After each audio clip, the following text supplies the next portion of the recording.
আসসালামু আলাইকুম। ডিম বোনা করব আর মাছের ভর্তা।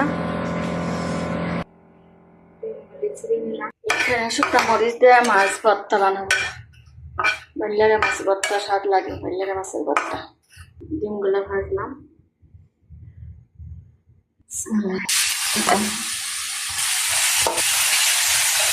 মশলা দিলাম, মশলা এখন দিলাম ডিম। ডিম কষাইছে ভাজি করে ভর্তা বানাবো। মাছের ভর্তা বানাইলাম।